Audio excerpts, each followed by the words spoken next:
Hey everybody, thanks so much for joining me today. I have another fun video planned for us today. We are going to work on finishing up our vintage style table runner. So if you haven't seen the first video where I did the top of the table runner, I'll leave a link in the description below. That's where we sewed this together. I started with a vintage style block called Churn Dasher. And normally it's just a two-color block, but I wanted to kind of mix it up a little bit, add some extra color in, and kind of mix the pattern around a little bit as well. So I came up with these 4 different blocks there for the top of the table runner. Really pleased with how that turned out. So the next step is to make the back of the table runner, and I realized as I went along that I was kind of running out of fabric and didn't really have a big enough piece to do the entire back. So in the style of what my great-grandmother would have done back in the day, I didn't run to the fabric store to get more fabric. I just used what I had on hand. And I had a ton of these little 2.5-inch squares left over from just kind of playing with the layout and everything like that. So I just sewed a bunch of squares together, put a nice little 2.5-inch border around it, and I'm super pleased with how that turned out. I think that's going to make a nice back to the table runner. And I think it'll also make it so it's reversible. You can turn it over and use it both ways. So I think that's kind of cool. So I am going to, I think the next step here with the back is to get some strips of this pretty gold color on. I like to do the binding method where you fold over the back to the front and use the backing for the binding. So I think I'm going to sew my 4-inch strips here all along this this back piece, and that'll just make a nice nice thick border that'll kind of fold around. So that'll be my next step. I am going to get our 4-inch wide strips pinned onto this big piece here. Then we'll get it over to the machine and get it all sewn together.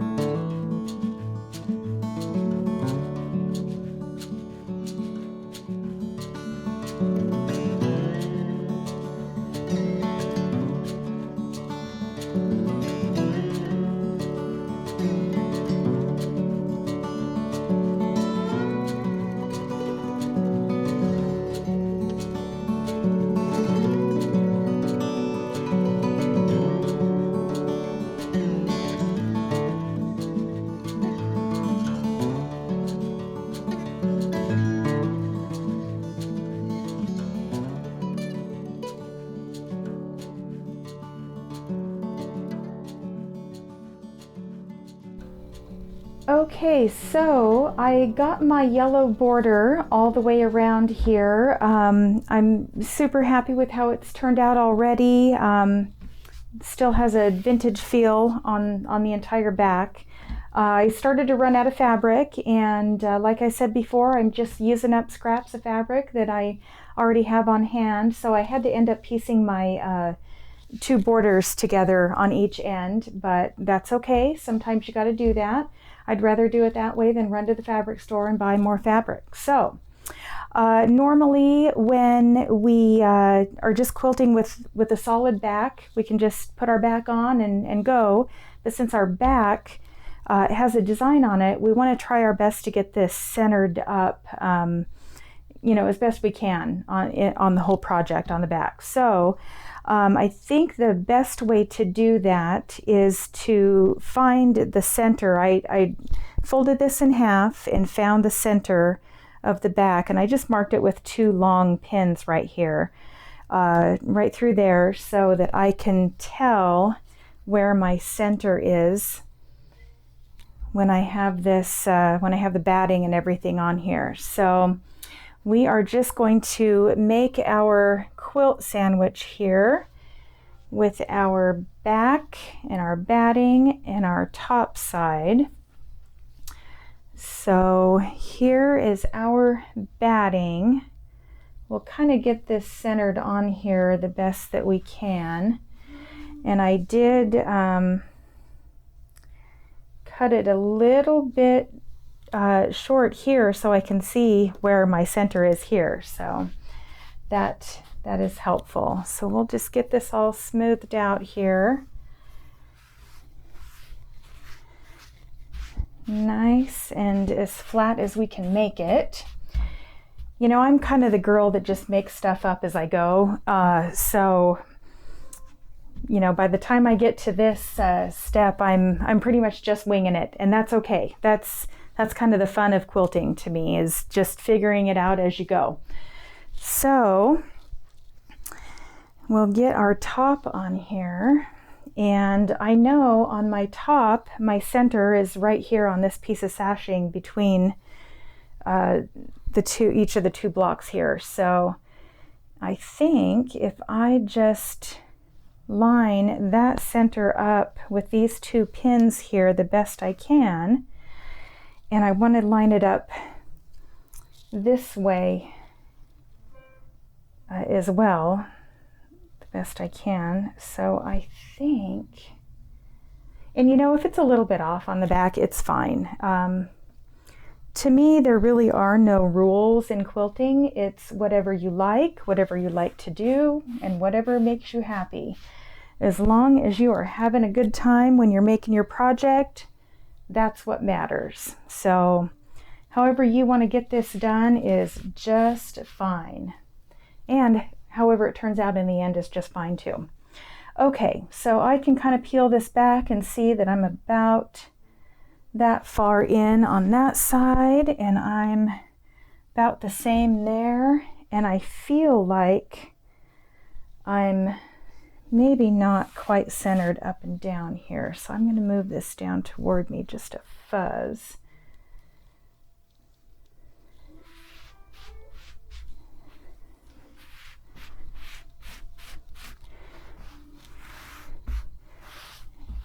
And I think that looks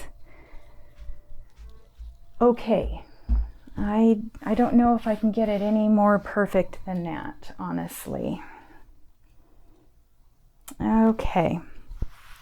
So the way I like to baste is just use my basic basting safety pins. They just have that little bend on that bottom side. And I am just going to quickly pin this together just so nothing shifts around while I'm quilting it.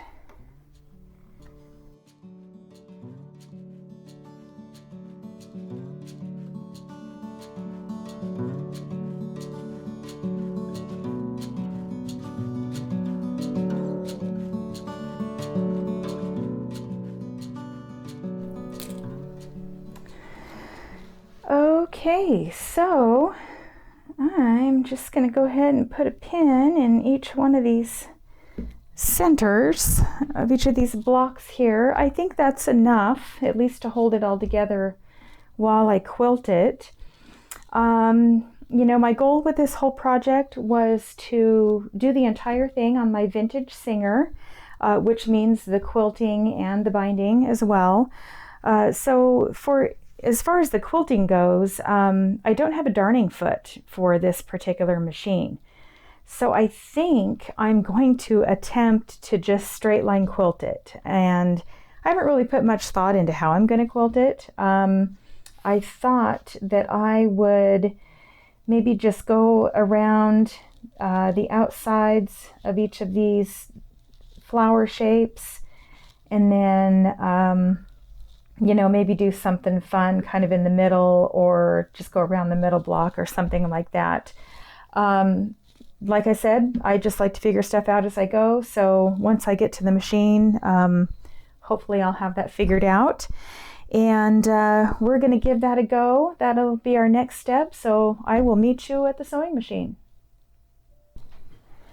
Okay, so it's time to quilt our table runner. I am just going to do a basic straight line quilting stitch. I think I'm going to go around each of these designs in each of the blocks, and then I'll figure out what to do in the middle there. So I'm going to run through this first one, and then I'll just kind of zip around through the other three, and we'll get this done so we can get on to the step after that, which is getting it all bound and finished up.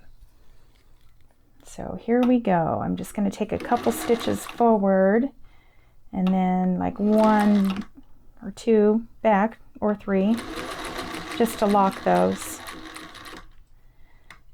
And with the needle down, just pivot each time I want to turn it around here.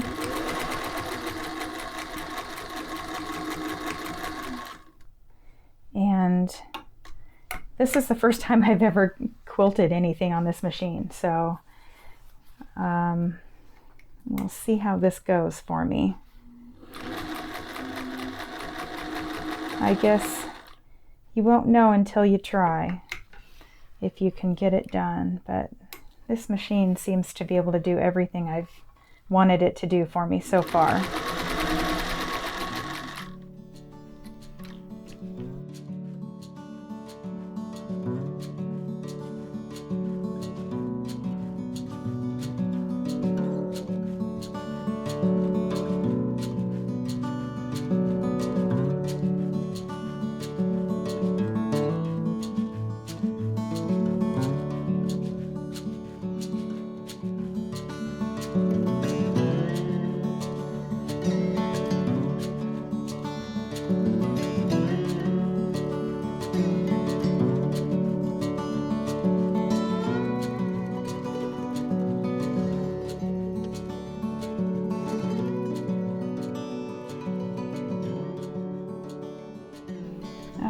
Okay. And right back where we started, and I'm just going to go backwards, just like 2 stitches. One. Just want to lock that in. All right. Well, that worked out pretty slick. Oops. And now is the moment of truth. We can kind of flip it over and see how centered or not we were. And that star that I just did looks like it landed pretty much in the center of where I needed it to be. So that worked out pretty well. I don't know if you can see that on camera, but that worked out. All right. So I am just going to go ahead and zip through getting the rest of this all quilted here, and we'll be one step closer to getting this all finished up.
Okay, so I got our table runner all quilted. It worked out great, no issues there. So the next step is to get this all bound, and I like to do the method of binding where you fold over your backing to create your binding. It's just kind of the method that's my favorite. I find it the least hassle out of all of the binding methods, and I do it for table runners and wall hangings and quilts and all kinds of projects. I love it. So I do have a video about step by step how this binding is done, if you want to go check that out. Basically, the whole gist of this is that we are going to cut our batting. First, we're going to peel our backing back, fold it back so it's out of the way and we don't cut the backing.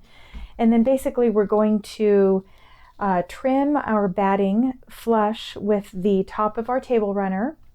And then once that's trimmed up, we will bring our backing back out here and then cut it about 1 inch from the table runner top here.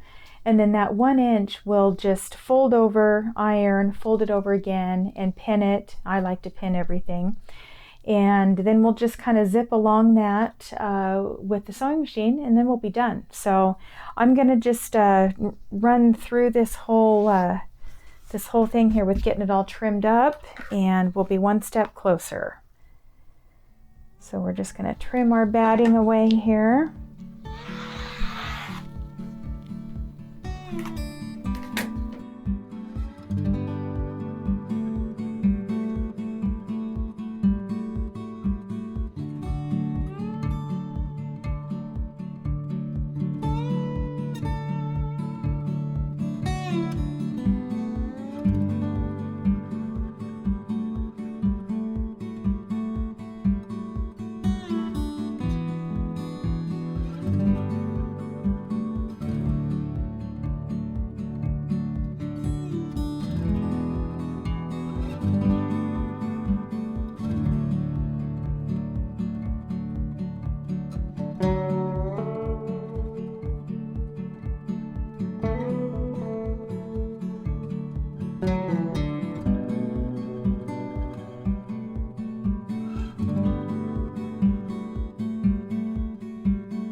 All right, so I'm just going to fold this right up so it meets the edge of the batting and the top.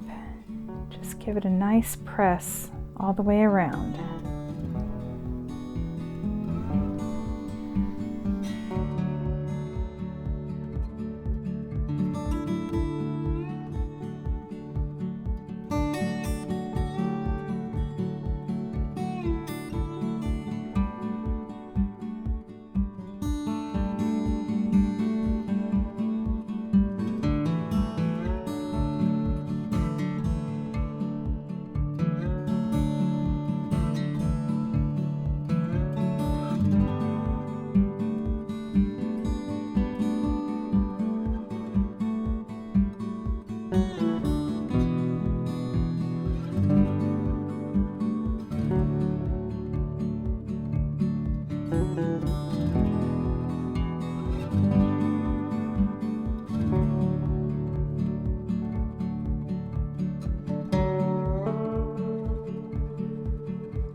right, we have that all pressed up to the top now and pinned, and now we are just ready to go around with the sewing machine right close to this edge and sew that all down, and then we'll have this project wrapped up. So I will see you at the sewing machine.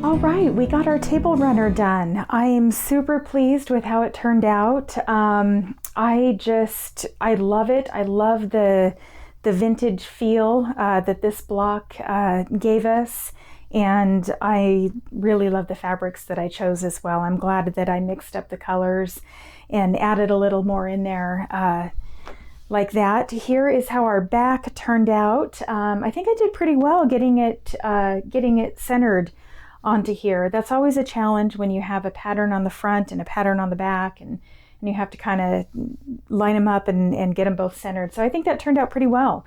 The entire project was done on my vintage Singer. I have to admit I was a little surprised that it did so well. It did come with its challenges. I'm used to quilting on a Juki or a Baby Lock. I have a couple pretty new fancy machines, and they kind of spoil me. So, you know, it was definitely an adventure getting this done on a vintage machine, but I'm really glad we did it. Super fun project to make. So yeah, thanks for coming along with me on this one. I have a lot more fun ideas that we can sew together. I have a lot of vintage machines to show you as well. So don't forget to like and subscribe, and I will see you on the next one.